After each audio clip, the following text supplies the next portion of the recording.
Hi Arun, welcome to free job update.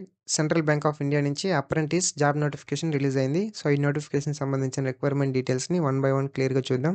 వీడియోని skip చేయకుండా last out చూడడానికి ట్రై చేయండి. ఏజ్ అండ్ ఎడ్యుకేషన్ క్వాలిఫికేషన్ చూసుకుంటే 31st May 2026కి దానికన్నా ముందు క్యాండిడేట్స్ NATS పోర్టల్లో రిజిస్ట్రేషన్ అయి ఉండాలి. తర్వాతే అప్లై చేసుకోవడానికి ఎలిజిబుల్ అవుతారు. ఏజ్ చూసుకున్నట్లయితే మినిమం 20 years ఉండాలి, మాక్సిమం 28 years ఉండాలి. ఇందులో 31st May 1998 నుంచి 31st May 2006 లోపల ఎవరైతే జన్మించింటారో ఈ బిట్వీన్ గ్యాప్లో వాళ్ళు మాత్రమే ఎలిజిబుల్ అవుతారు. ఎడ్యుకేషన్ క్వాలిఫికేషన్ చూసుకుంటే గ్రాడ్యుయేషన్ కంప్లీట్ చేసి ఉండాలి, ఎనీ డిసిప్లిన్ అయినా పర్లేదు. తర్వాత డ్యూరేషన్ చూసుకుంటే 12 months ఉంటుంది, దట్ మీన్స్ 1 year వరకు ఉంటుంది. తర్వాత అప్పర్ ఏజ్ లిమిట్ చూసుకున్నట్లయితే SC ST వాళ్ళకి 5 years వరకు ఉంటుంది, అదర్ బ్యాక్వర్డ్ క్లాసెస్కి 3 years వరకు ఉంటుంది. PWBD క్యాండిడేట్స్ వాళ్ళకి ఇందులో కేటగిరీ వైజ్ డివైడ్ చేయడం జరిగింది. అన్రిజర్వ్డ్ EWS వాళ్ళకి 10 years, OBC వాళ్ళకి 13 years, SC ST వాళ్ళకి 15 years వరకు ప్రొవైడ్ చేయడం జరిగింది. తర్వాత విడో పర్సన్స్కి, డైవర్స్డ్ ఉమెన్స్కి, అలాగే ఉమెన్స్ లీగల్గా వాళ్ళ హస్బెండ్స్ నుంచి సపరేట్ అయ్యి మళ్ళీ ఎవరైతే రీమ్యారేజ్ చేసుకోలేదో వాళ్ళకి కూడా ఏజ్ రిలాక్సేషన్ ప్రొవైడ్ చేయడం జరుగుతుంది. ఇది కూడా కేటగిరీ వైజ్ డివైడ్ చేయడం జరిగింది. జనరల్ EWS వాళ్ళకి 35 years వరకు, OBC వాళ్ళకి 38 years వరకు, SC ST వాళ్ళకి 40 years వరకు ప్రొవైడ్ చేయడం జరిగింది. తర్వాత సెలక్షన్ ప్రాసెస్ చూసుకుంటే ఆన్లైన్ టెస్ట్ కండక్ట్ చేయడం జరుగుతుంది. తర్వాత లోకల్ లాంగ్వేజ్ టెస్ట్ అనేది ఉంటుంది. ఆన్లైన్ ఎగ్జామినేషన్ ప్యాటర్న్ చూసుకుంటే జనరల్ ఫినాన్షియల్ అవేర్నెస్ టాపిక్ నుంచి 20 questions ఉంటుంది, 20 marksకి. ఇంగ్లీష్ హిందీలో ఉంటుంది. తర్వాత quantitative and reasoning aptitude topic నుంచి 20 questions ఉంటుంది, 20 marksకి. ఇంగ్లీష్ హిందీలో ఉంటుంది. తర్వాత కంప్యూటర్ నాలెడ్జ్ నుంచి 20 questions ఉంటుంది, 20 marksకి. ఇంగ్లీష్ హిందీలో ఉంటుంది. తర్వాత జనరల్ ఇంగ్లీష్ నుంచి 20 questions ఉంటుంది, 20 marksకి. ఇంగ్లీష్లో ఉంటుంది. Central bank of India products and services topic నుంచి 20 questions ఉంటుంది, 20 marksకి. ఇంగ్లీష్లో ఉంటుంది. టోటల్గా మనకి 100 questions ఉంటుంది, 100 marksకి. డ్యూరేషన్ 60 minutes ఉంటుంది, దట్ మీన్స్ 1 hour. తర్వాత ఇందులో ఎటువంటి నెగిటివ్ మార్క్స్ అయితే లేదు.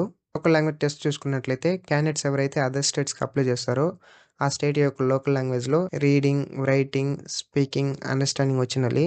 తర్వాత క్యాండిడేట్స్కి 10th ఇంటర్లో మీరు లోకల్ లాంగ్వేజ్ చదివినట్టు ప్రూఫ్ ఉంటే సో వాళ్ళకి ఈ యొక్క లోకల్ లాంగ్వేజ్ టెస్ట్ అనేది స్కిప్ చేయడం జరుగుతుంది.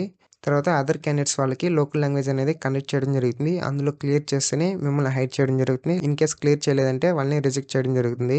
తర్వాత ఫైనల్ సెలక్షన్ చూసుకుంటే ఆన్లైన్ ఎగ్జామ్లో కట్ ఆఫ్ మార్క్స్ని మెట్ అవ్వాల్సి ఉంటుంది. తర్వాత డాక్యుమెంట్ వెరిఫికేషన్ సక్సెస్ అవ్వాలి. తర్వాత లోకల్ లాంగ్వేజ్ టెస్ట్లో క్వాలిఫై అవ్వాలి. బ్యాంక్ రిక్వైర్మెంట్ ప్రకారం మెడికల్గా ఫిట్ ఉండాలి. స్టైఫండ్ చూసుకుంటే 15,000 ప్రొవైడ్ చేయడం జరుగుతుంది పర్ మంత్కి. అలాగే ఎటువంటి అదర్ అలవెన్సెస్ కానీ బెనిఫిట్స్ కానీ ప్రొవైడ్ చేయరు. తర్వాత ట్రైనింగ్ కండిషన్ చూసుకుంటే బ్యాంక్ ఎప్పుడు లీవ్ ఉంటుందో అప్పుడు అప్రెంటిస్ వాళ్ళకి కూడా లీవ్ ఉంటుంది. తర్వాత ఓన్లీ 1 క్యాజువల్ లీవ్ మాత్రమే ఉంటుంది పర్ మంత్కి. ఆ 1 క్యాజువల్ లీవ్ కాకుండా వేరే అదర్ లీవ్స్ అనేది ప్రొవైడ్ చేయరు. తర్వాత వర్కింగ్ అవర్ చూసుకుంటే క్లర్క్కి ఏ టైమింగ్స్ ఉంటుందో అదే టైం అప్రెంటిస్ వాళ్ళకి కూడా ఉంటుంది. అప్రెంటిస్ వాళ్ళు ఎటువంటి ఓవర్ టైం అయితే చేయాల్సిన అవసరం లేదు. తర్వాత అసెస్మెంట్ అండ్ సర్టిఫికేషన్ చూసుకుంటే మీ యొక్క అప్రెంటిస్ కంప్లీట్ అయిన తర్వాత మీకు అసెస్మెంట్ అనేది కండక్ట్ చేయడం జరుగుతుంది. అందులో మీరు క్వాలిఫై అయితే మీకు సర్టిఫికేట్ అనేది ప్రొవైడ్ చేయడం జరుగుతుంది. తర్వాత కాంట్రాక్ట్ టర్మినేషన్ చూసుకుంటే ఆన్ జాబ్ ట్రైనింగ్ వెన్యూలో రిపోర్ట్ చేయాల్సి ఉంటుంది. ఇన్ కేసు రిపోర్ట్ చేయకపోతే మిమ్మల్ని టర్మినేట్ చేయడం జరుగుతుంది. తర్వాత మీ యొక్క కాంట్రాక్ట్ పీరియడ్ అనేది ఎక్స్పైర్ అయిపోతే మీ కాంట్రాక్ట్ కూడా ఆటోమేటిక్గా టర్మినేట్ చేయడం జరుగుతుంది. అప్లికేషన్ ఫీజు చూసుకుంటే general EWS OBC mail candidates 600 rupees pay చేయాల్సి ఉంటుంది. ఇంటిమేషన్ ఛార్జెస్ అనేది 200 rupees, టోటల్గా 800 ప్లస్ GSTతో 944 rupees పే చేయాలి. తర్వాత ఫిమేల్ క్యాండిడేట్స్ 400 rupees పే చేయాలి. ఇంటిమేషన్ ఛార్జెస్ 200 rupees పే చేయాలి. టోటల్గా 600 ప్లస్ GSTతో కలిపి 708 rupees పే చేయాలి. తర్వాత SC ST male and female వాళ్ళకి, PWBD కేటగిరీ వాళ్ళకి, ట్రాన్స్జెండర్కి ఎటువంటి అప్లికేషన్ ఫీజు అనేది పే చేయాల్సిన అవసరం లేదు. Only intimation charges 200 rupees pay చేయాలి, ప్లస్ GST 18% పే చేయాలి. టోటల్గా 236 rupees అనేది పే చేయాలి. ఒకసారి అప్లికేషన్ ఫీజు కానీ ఇంటిమేషన్ ఛార్జెస్ కానీ పే చేసిన తర్వాత రీఫండ్ అయితే చేయరు. తర్వాత వేకెన్సీస్ చూసుకుంటే ఆంధ్రప్రదేశ్ వాళ్ళకి 128 వేకెన్సీస్ ఉన్నాయి.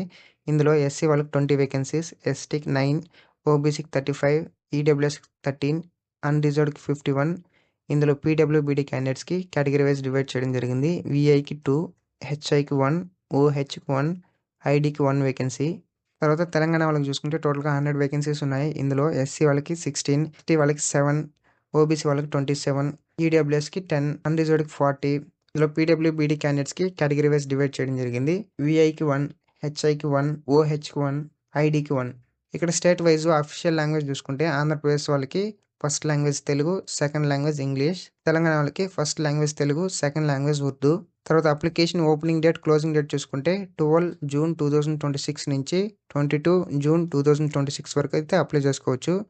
అప్లికేషన్ ఫీజు కూడా 12 జూన్ నుంచి 22 జూన్ వరకు పే చేసుకోవచ్చు. ఆన్లైన్ ఎగ్జామ్ ఎప్పుడు ఉంటుందంటే ఫస్ట్ వీక్ ఆఫ్ జూలైలో ఉంటుంది. సో ఇది ఈ నోటిఫికేషన్ సంబంధించిన రిక్వైర్మెంట్ డీటెయిల్స్. ఇలాంటి డైలీ జాబ్ అప్డేట్స్ కోసం మన free job updates channel subscribe చేసుకోండి. అలాగే బెల్ ఐకాన్ని ఎనేబుల్ చేసుకోండి. అలా ఎనేబుల్ చేయడం ద్వారా మేము వీడియోస్ అప్లోడ్ చేసిన వెంటనే మీకు నోటిఫికేషన్ ద్వారా రావడం జరుగుతుంది. మీకు ఏమైనా డౌట్స్ ఉన్నట్లయితే కమెంట్ చేయండి. And thanks for watching.